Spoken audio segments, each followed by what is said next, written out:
정조 사망 미스테리. 그는 독살되었다. 비트 과학으로 따져보기. 정조 24년 6월 28일 창경궁. 정조는 생사의 갈림길을 헤매고 있다. 혼절했다 깨어나기를 수차례. 의원들의 집중적인 처방이 이어지지만 왕의 증세는 점점 더 악화될 뿐. 이날 저녁 정순왕후의 방문 후 정조대왕은 결국 숨을 거둔다. 그의 나이 49세. 병석에 누운 지 단 보름 만의 일이었다. 정조의 조선 개혁이 절정을 향하던 순간 맞은 그의 갑작스런 죽음. 그의 정확한 사인은 밝혀지지 못한 채 역사의 뒤안길에 묻혀버린다. 의문사. 이 세 글자로는 풀리지 않는 그의 미스터리한 죽음을 과학으로 풀어본다. 조선의 르네상스를 이끈 개혁군주 정조. 조선의 22대왕 정조. 그는 세상에 알려진 것처럼 문에만 뛰어난 병약한 임금이 아니었다. 정조는 무예도 뛰어나 직접 무예에 관한 서적을 편찬하고 병사들을 훈련시키기도 한 문물을 고루 갖춘 임금이었다. 그랬던 그가 단 15일간의 치료일지를 남긴 채 화병으로 생긴 종기 치료 중 돌연 사망한다. 정조 24년 6월 14일. 해묵은 화병과 그로 인한 종기 때문에 지방의원 정윤교에게 처음으로 진찰받음. 6월 16일. 궁중주치의인 의원들이 진찰을 청하자 이를 거부함. 가감소요산, 백호탕을 정조가 스스로 처방하여 먹음. 6월 24에서 26일. 병세가 심해져 내의원 시민이 연운방 치료를 함. 6월 26일 저녁. 정조, 혼수 상태에 빠짐. 6월 26에서 28일. 경복고 등의 보약을 먹음. 6월 28일. 정순왕후의 방문 후 정조 사망. 과연 그의 죽음의 직접적인 원인은 무엇이었을까? 연운방 처방으로 인한 수윤 중독. 정조가 치료를 시작한 것은 종기 때문이었다. 어의에 의하면 왕은 기본적으로 가슴에 화병이 있어 몸에 열이 있었고 마음에 화기가 가득해 몸에 종기가 돋아났다고 기록했다. 그런데 어의는 어찌된 일인지 그런 정조에게 경옥고를 처방한다.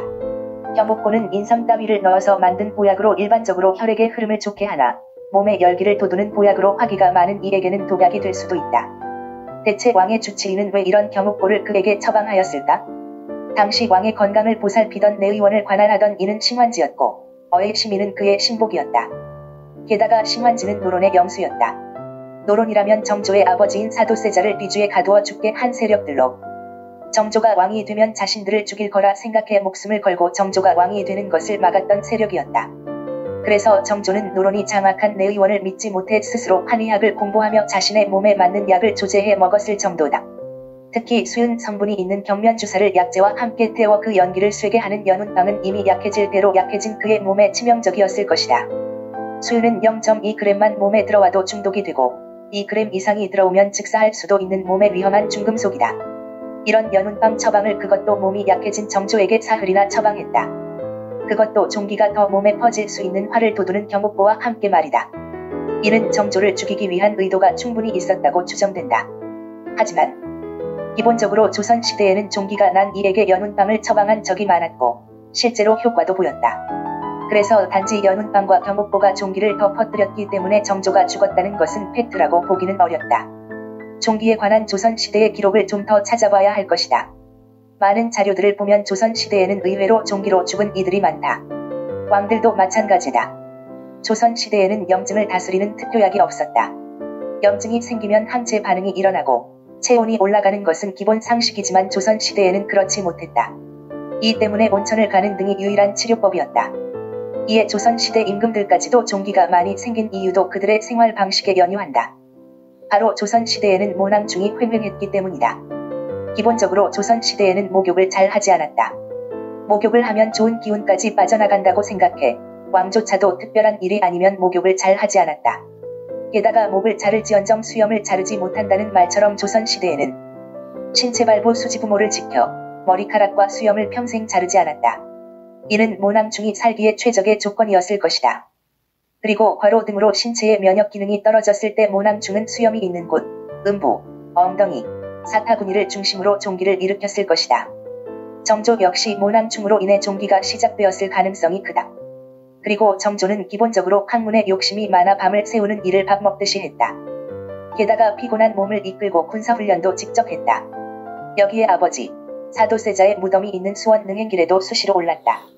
지금이야 KTX나 지하철 급행을 타면 금방이지만 당시만 해도 이건 머나먼 길이었다. 또 언제 독살당할지 모른다는 생각 때문에 수라간에서 올리는 음식도 제대로 먹지 못했다. 이런 그의 피폐한 정신과 신체는 당연히 면역 반응이 떨어질 수밖에 없었고 모낭충이 종기를 만들기에는 최적의 조건이었을 것이다. 게다가 정조는 49세에 죽었다. 지금 기준으로는 젊은 나이에 갑자기 죽었다고 생각이 들지만 사실 조선시대 왕들의 평균 사망 나이는 48세였다. 맞다. 정조가 그리 빨리 죽은 것은 사실 아니다. 하지만 종기 치료만 제대로 되었다면 그는 그리 허망하게 죽지 않았을 것이다. 대왕 정조. 그는 예술에 관심을 많아 소설과 그림, 판소리 등 각종 문화를 번성시켰고 노비제도 폐지를 추진하며 정약용 등 실학자를 등용해 상업과 유통을 발달시켰다. 당쟁을 일삼는 노론을 타파하기 위해 규장각과 장용영을 설치해 왕권을 강화했으며 이를 바탕으로 백성들이 살기 좋은 조선을 꿈꾸며 유토피아 건설을 위해 수원 화성을 만들었다. 그래서 정조, 그가 조선의 르네상스를 이끌었다고 하는 것이다. 이 때문에 그는 세종과 함께 역사상 가장 훌륭한 개혁군주라는 찬사를 받았지만 제위 24년 되던 해 그의 개혁이 절정을 치닫고 있을 때 개혁을 완성하지 못하고 죽음을 맞는다. 그리고 그의 죽음 후 조선은 다시 노론 중심의 세상으로 돌아가고 근대로 향한 발걸음은 멈추게 된다. 한낱 모낭충으로 시작된 종기와 잘못된 처방으로 말이다.